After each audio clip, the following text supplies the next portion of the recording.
Ya, boleh dia, silakan saja. Kalau memang dosen merasa perlu membentuk organisasi itu, ya perlu membentuk organisasi serikat dosen, tidak ada yang melarang.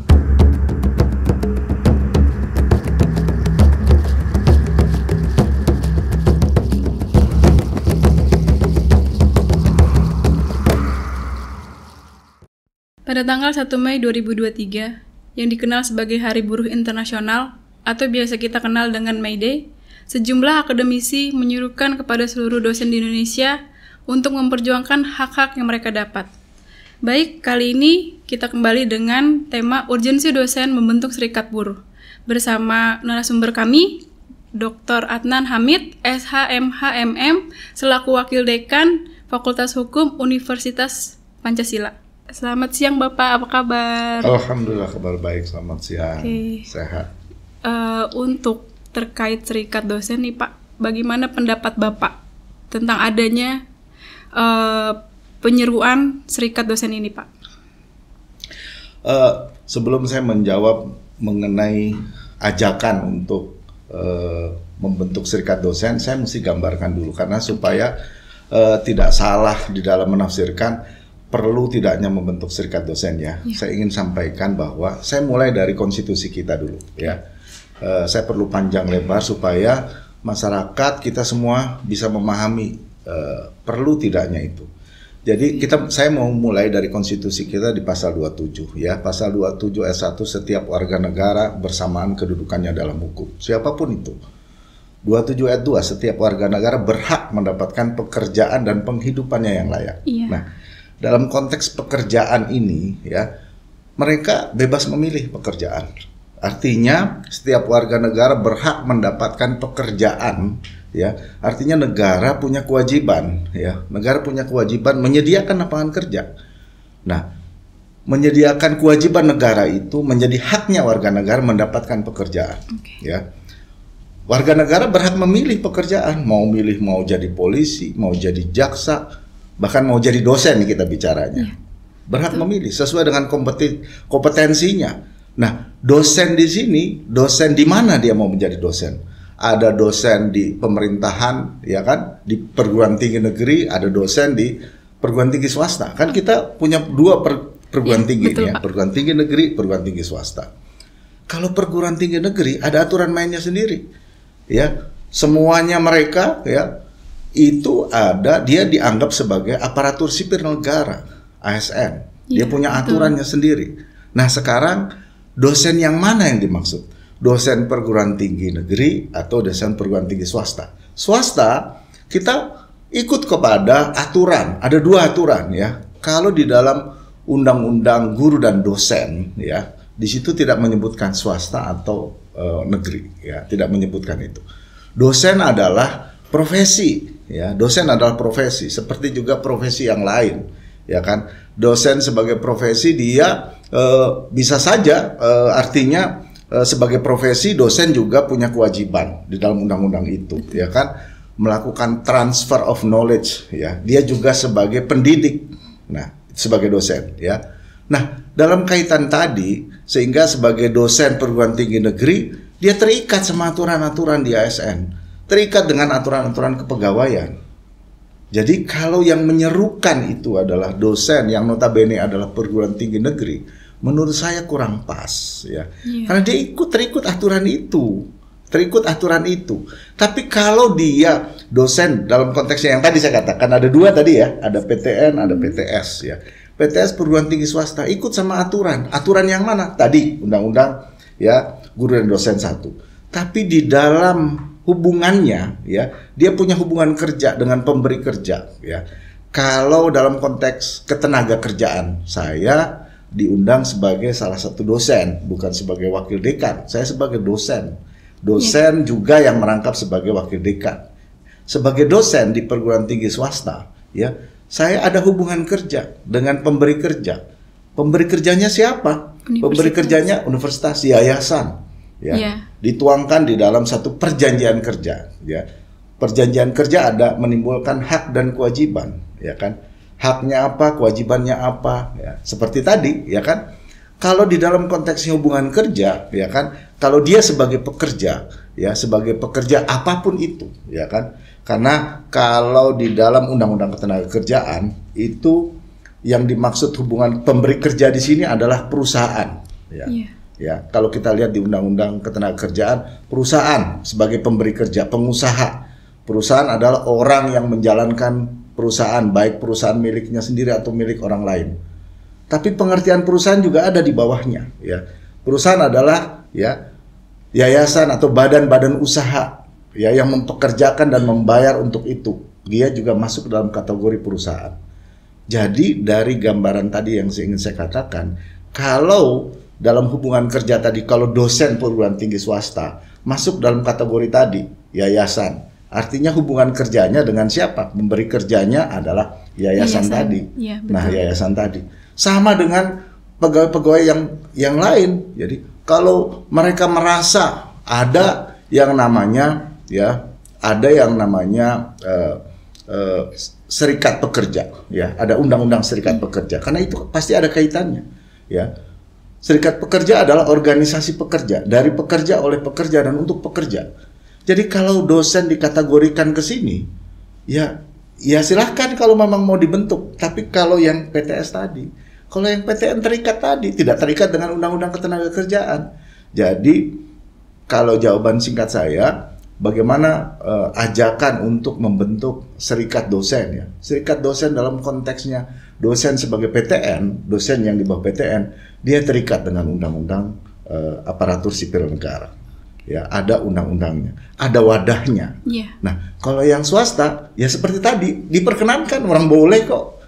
Ya, boleh dia, silakan saja. Kalau memang dosen merasa perlu membentuk organisasi itu, ya perlu membentuk organisasi serikat dosen, tidak ada yang melarang.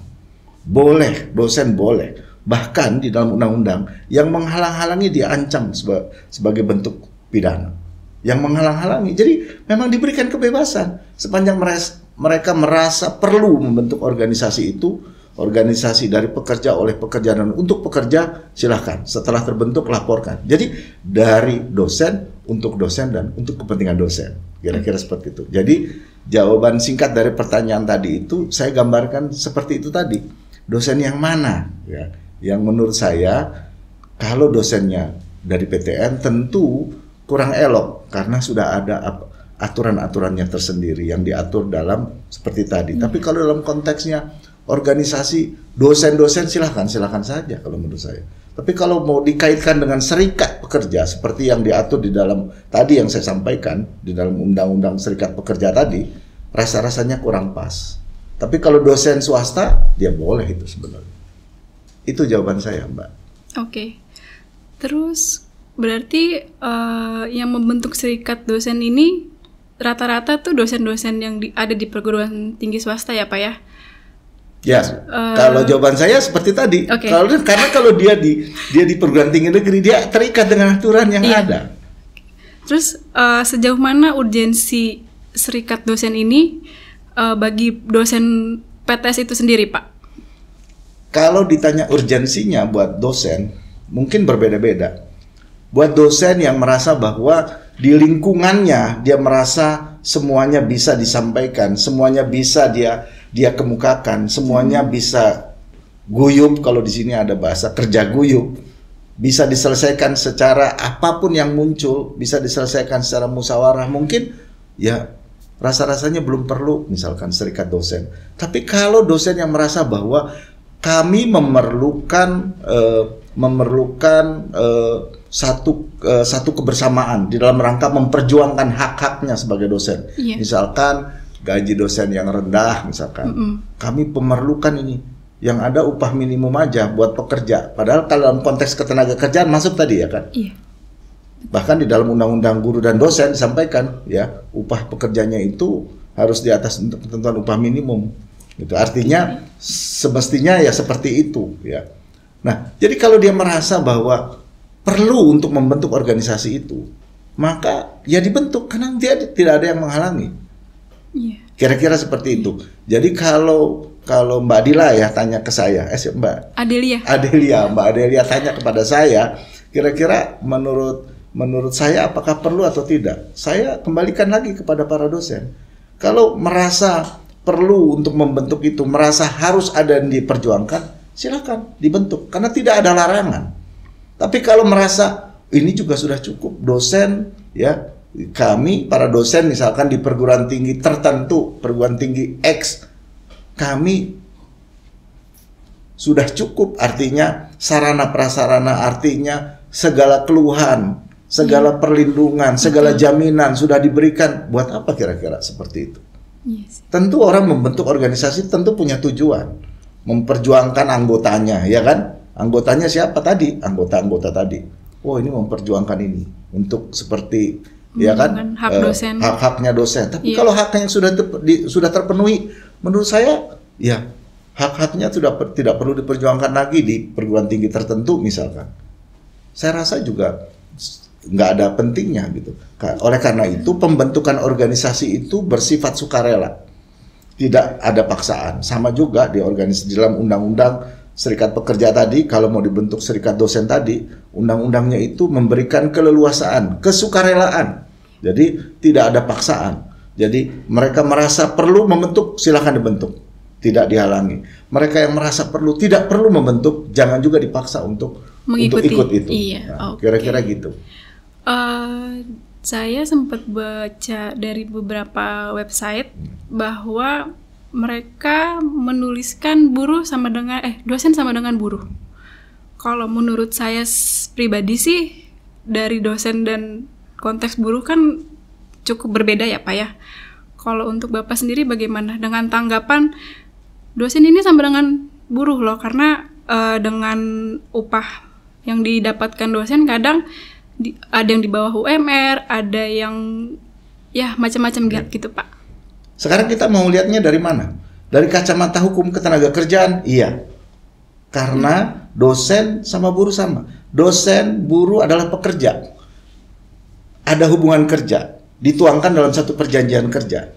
Perjanjian kerjanya harus ada pekerjaan, pekerjaannya apa? Yang tadi sebagai dosen, ya. Ada upah, ada upahnya kan diberikan dalam setiap, mau bentuknya per sesi, per mengajar, mau per bulan, ya kan? Ada waktunya. Jadi 3 tadi, unsur tadi. Kalau dari kacamata undang-undang ketenagakerjaan, buruh ya sama dengan dosen. Karena unsur tadi. Jadi ada tidak hubungan kerja yang memastikan ada tidak dosen hubungan kerjanya dengan pemberi kerja. Siapa pemberi kerjanya yang tadi saya pernah di awal saya jelaskan. Kenapa saya harus jelaskan dari awal? Agar supaya dalam konteks mereka yang menyatakan dosen adalah buruh tidak salah menurut saya. Karena dia melihat dari ketentuan undang-undang ketenagakerjaan. Kacamata hukum ketenagakerjaan, dosen adalah buruh. Karena dia bekerja atas perintah. Perintahnya siapa? Pemberi kerja. Siapa pemberi kerjanya? Yayasan yang diberikan kewenangan kepada rektor misalkan.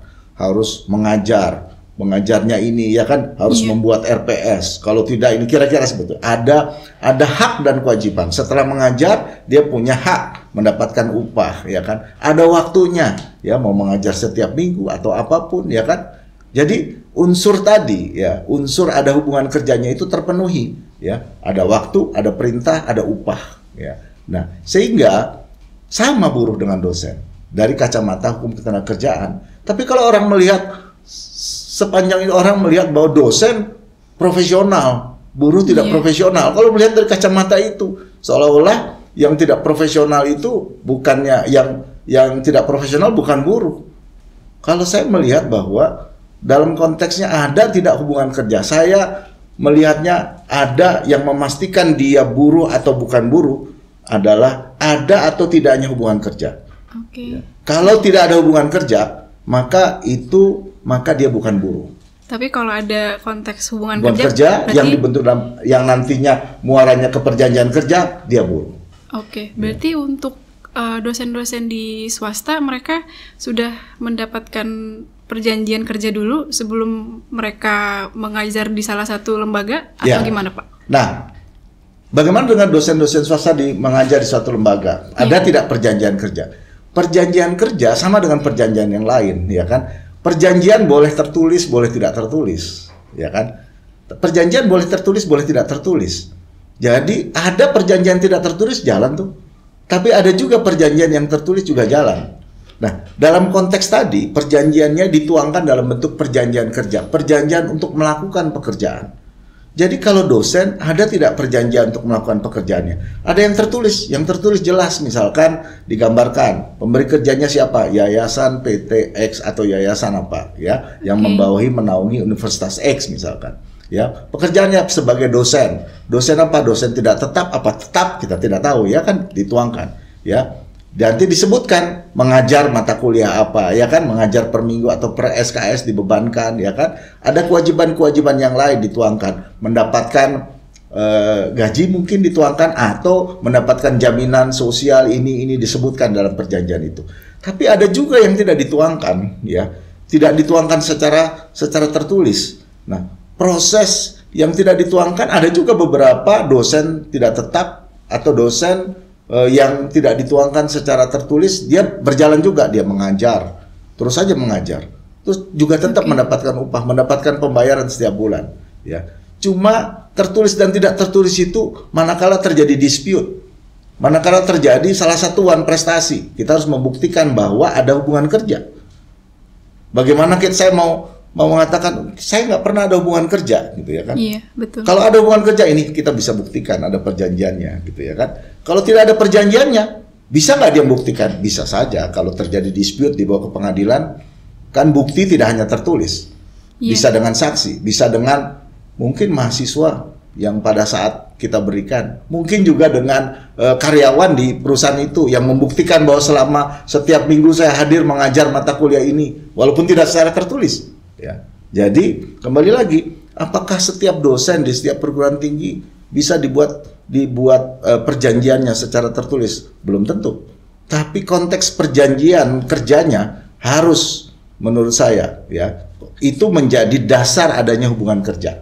Karena kalau tidak ada hubungan kerja, kita tidak bisa mengatakan bahwa ada hubungan kerja antara saya sebagai dosen dengan perguruan tinggi ini. Mungkin saja saya cuma dianggap sebagai tamu, ya kan, yang memberikan transfer of knowledge untuk sharing, ya, sharing session, ya, bukan sebagai dosen. Tiba-tiba saya diminta oleh beberapa dosen karena kebetulan misalkan saudara punya keahlian, punya kemampuan, ya, coba sharing dengan di kelas saya. Ada beberapa juga perguruan tinggi itu. Saya tidak tiba-tiba diajak, oke, saya ikut saja karena pertemanan. Karena apa? Saya ikut mau karena pertemanan. Jadi tidak ada perjanjian karena hubungan kerja, tidak ada. Jadi seperti tadi. Jadi kalau konteksnya apakah semua perguruan tinggi diikat itu? Ya kalau kaitannya seperti tadi, maka harus jelas ada atau tidak hubungan kerja. Karena hubungan kerja itu, ya, menjadikan dasar kita once terjadi hal-hal yang tidak diinginkan, once terjadi dispute, kita bisa membuktikan ada hubungan kerja atau tidak. Cuma kalau untuk perjanjian yang tidak tertulis nih, Pak, untuk para dosen, misalkan mereka tidak mendapatkan hak yang harusnya mereka dapat, dan mereka tidak punya saksi juga untuk membuktikan kalau perjanjian ini sebenarnya ada gitu, Pak. Ya, kalau terjadi dispute, kalau kita masuk ke dalam kategori hubungan kerja, maka penyelesaiannya di mana? Nah, kita lihat ke undang-undang ketenagakerjaan ini masuk mestinya. Orang dia dosen kok, dia mengajar kok, dia memberikan. Kira-kira seperti itu. Oh, kita selesaikan di mana? Kita selesaikan di pengadilan hubungan industrial. Kalau kita menganggap itu, nah, pengadilan hubungan industrial kita kembali, ya. Kalau kita berperkara ke pengadilan, ya, orang hukum selalu bicara data, bicara bukti, ya. Untuk kita meyakinkan bahwa saya bekerja di sini, harus bisa dibuktikan bahwa memang saya bekerja. Oh, apa buktinya? Di dalam undang-undang disebutkan bukti yang pertama kalau dalam kasus itu bukti secara tertulis. Secara tertulis ada nggak perjanjian kerja yang tadi Mbak Adelia sampaikan? Ada nggak? Oh, nggak ada. Oke, berikutnya setelah tertulis ada tidak saksi? Ya. Kalau tidak ada? Saksi, ya kita harus cari saksi tadi. Siapa yang terkait, yang pernah melihat saya mengajar? Oh, ini mahasiswa. Oh, atau tenaga pendidikan, karyawan, atau juga dosen yang ada di situ misalkan. Itu harus kita kuatkan. Kalau data-data artinya untuk menguatkan tadi kita nggak ada, itu kelemahan kita, ya kan? Jadi ya harus seperti tadi, karena pada akhirnya Kalau bermuara kepada dispute yang dibawa kepada pengadilan, ya, pengadilan nanti akan melihat bukti-bukti yang ada. Kan seperti itu di negara hukum. Gitu. Nggak bisa kita mendalilkan, saya mendalilkan bahwa saya dosen di Fakultas Hukum Universitas Pancasila. Saya harus buktikan. Jadi bukan Mbak yang buktikan. Kalau saya mendalilkan saya dosen, saya yang buktikan bahwa saya dosen. Mana buktinya Bapak dosen? Ini saya punya surat pengangkatannya, saya punya perjanjian kerjanya, saya punya RPS-nya, saya punya pernah ada surat tugasnya, kira-kira seperti itu. Oke. Tapi sebelumnya pernah nggak sih Pak ada satu kasus yang mendorong dosen itu untuk kita membuat serikat dosen ini, gitu Pak? Tadi saya katakan organisasi itu ya kalau dikaitkan dengan hubungan ketenaga kerjaan, ya organisasi, serikat tadi ya kan, organisasi itu pasti punya tujuan. Tujuannya untuk apa? Mensejahterakan anggotanya, melindungi anggotanya, ya kan? Betul. Jadi kalau ditanya, kalau saya merasa kesejahteraan saya udah cukup, kalau saya merasa saya diberikan perlindungan yang cukup, saya merasa hal-hal yang itu sudah tidak perlu saya perjuangkan lagi, karena kalau saya ada masalah, saya menghadap pimpinan saya, itu pimpinan saya mendengar dan mau menyelesaikan. Saya pikir mungkin udahlah, nggak perlu juga misalkan. Tapi kalau ada yang merasa bahwa organisasi itu penting, ya kan? Seperti juga sapu lidi, kalau satu nggak ada manfaatnya, tapi kalau rame-rame menjadi sapu lidi bisa membersihkan. Silakan, itu pandangan yang menyatakan tadi, ya kan? Jadi kalau saudara tanya ada tidak? Ya banyak kasus yang terjadi.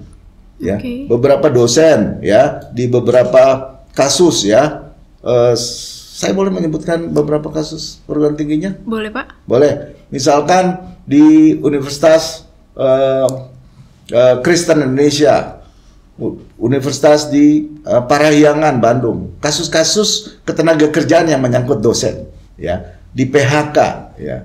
Nah kasusnya dia di PHK, ya.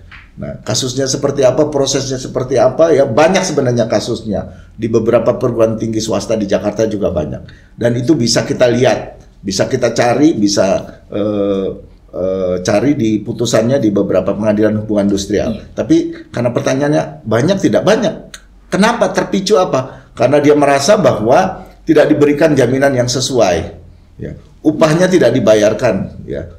Padahal dia merasa bahwa upahnya seharusnya sudah diberikan. Karena ada beberapa perguruan tinggi, ya kan, misalkan perguruan tinggi swasta, saya bicara perguruan tinggi swasta, karena perguruan tinggi negeri tadi saya sudah pisahkan ya, ada aturannya tersendiri, dia dibiayai oleh APBN, ya. Kalau kita swasta ini kan sebagian besar dananya dari mahasiswa, ya kan, walaupun ada dana-dana dari yang lain. Tapi ada beberapa perguruan tinggi yang quote unquote mungkin kurang sehat, ya, sehingga pembayarannya terhambat. Nah, dosennya protes dan sebagainya. Itu memicu juga. Nah, karena dia merasa seperti itu, dia perlu membentuk organisasi, dia perlu membentuk serikat dosen, ya. Karena tentu ada tujuan. Buat apa kalau saya membentuk serikat nggak punya tujuan? Tujuan saya organisasi yang akan kita bangun, kita bentuk untuk memperjuangkan kita. Apa yang perlu diperjuangkan? Misalkan perlu mendapatkan jaminan, misalkan perlu dibentuk upah minimum buat dosen misalkan, ya kan? Karena kok disamakan dengan ini? Ya karena Undang-Undang Tenaga Kerjaan tidak membedakan itu. Yang tadi saya gambarkan, sepanjang dia memenuhi ada hubungan kerja, dia masuk dalam kategori tadi, ya, pekerja, ya, buruh, dosen sama. Nah, jadi kenapa nggak ada ini? Nah, kalau begitu kita bentuk saja misalkan serikat dosen misalkan, agar supaya hak-hak kita bisa terpenuhi misalkan. Agar supaya sebagai dosen, sebagai profesional, sebagai pendidik, ya dihargai, ya kan, misalkan seperti itu. Nah, dalam pandangan saya tidak membawa di dalam forum ini, saya tidak ingin mengatakan yang mana yang baik, yang mana apakah yang berkaitan dengan membentuk itu lebih baik atau tidak baik. Saya serahkan kepada dosen sendiri. Saya saya menggambarkan itu tadi. Pasti ya, pembentukan itu harus mempunyai tujuan, ya kan? Kalau tidak ada tujuannya, buat apa membentuk itu? Betul. Hanya cuma buat kongko, ada organisasi, ya kan, nggak ada manfaatnya. Tapi dengan adanya serikat dosen ini bikin ini nggak sih Pak, terjadinya konflik gitu Pak?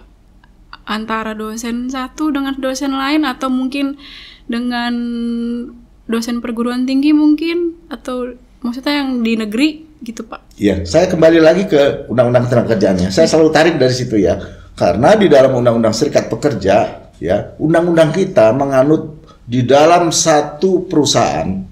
Ya, kalau kita ibaratkan yang tadi kan kita masuk kategori perusahaannya. Dalam satu perusahaan boleh berdiri lebih dari satu organisasi serikat pekerja. Jadi kalau kita ibaratnya perguruan tinggi, ya, mau membentuk serikat dosen, boleh membentuk organisasi, 1 boleh, 2 boleh, 3 boleh, 4 boleh. Karena 10 orang atau lebih organisasi itu boleh. Jadi misalkan dosen di perguruan tinggi ada 150. Dia cuma 15 orang aja yang bentuk, kita bentuk serikat dosen. Boleh. Dia bisa nggak dilarang oleh pimpinan? Nggak bisa. Undang-undang mengatakan itu haknya. Haknya untuk berorganisasi dijamin oleh undang-undang. Bahkan konstitusi menjamin. Ya. Undang-undang dalam ketenagakerjaan menjamin tadi. Undang-undang 21 tahun 2000 menjamin dia membentuk organisasi serikat pekerja tadi. Serikat dosen tadi. Ya. Nah, tapi kalau misalkan dia terbentuk, karena 10 orang atau lebih boleh membentuk organisasi itu. Serikat dosen A dipimpin oleh si X. Serikat dosen si X tidak disetujui oleh yang ini, bentuk lagi. Boleh. Kalau terjadi dispute, kalau terjadi perselisihan antar serikat itu, undang-undang udah mengatur. Ada namanya ya undang-undang tentang penyelesaian perselisihan hubungan industrial. Ada 4 ya yang diselesaikan oleh pengadilan hubungan industrial tadi. Pertama ya perselisihan hak, yang kedua perselisihan kepentingan, yang ketiga perselisihan pemutusan hubungan kerja, yang keempat perselisihan antar serikat pekerja tadi. Jadi kalau terjadi perselisihan antar serikat dosen di bawah pimpinan ini diselesaikan di sini. Okay. Undang-undang udah ngatur itu. Baik, menarik sekali Pak untuk pembahasan kali ini. Mungkin ada closing statement dari Bapak untuk tema kita kali ini? Iya, saya hanya ingin mengatakan bahwa dosen sebagai pekerja itu juga dalam kategori hukum ketenagakerjaan tidak salah. Saya hanya ingin mengatakan saya sependapat dengan yang berpahaman seperti itu. Namun kita juga harus lihat bahwa dosen dalam konteks yang karena undang-undang guru dan dosen menurut saya belum clear ya, belum clear membedakan dosen PTN dan PTS. Karena begini, dosen dalam konteks hubungan kerjanya menyangkut diawasi oleh perusahaannya. Tapi di dalam mutunya ya dosen diawasi oleh lembaga yang lain. Ada yang namanya Departemen Pendidikan, Kementerian Pendidikan dan Kebudayaan, Direktorat Jenderal Pendidikan Tinggi. Jadi di bawah 2 itu, ya kan? Sehingga kemarin sempat terjadi permasalahan kan?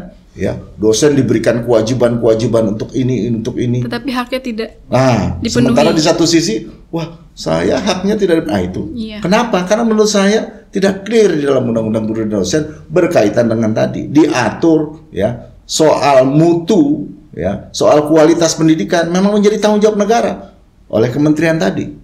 Tapi mestinya juga diatur juga secara jelas berkaitan dengan yang tadi. Sehingga tidak menimbulkan polemik.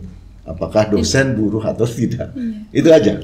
Baik Bapak, terima kasih atas waktunya. Untuk Micaster, jangan lupa saksikan episode selanjutnya. Sampai jumpa.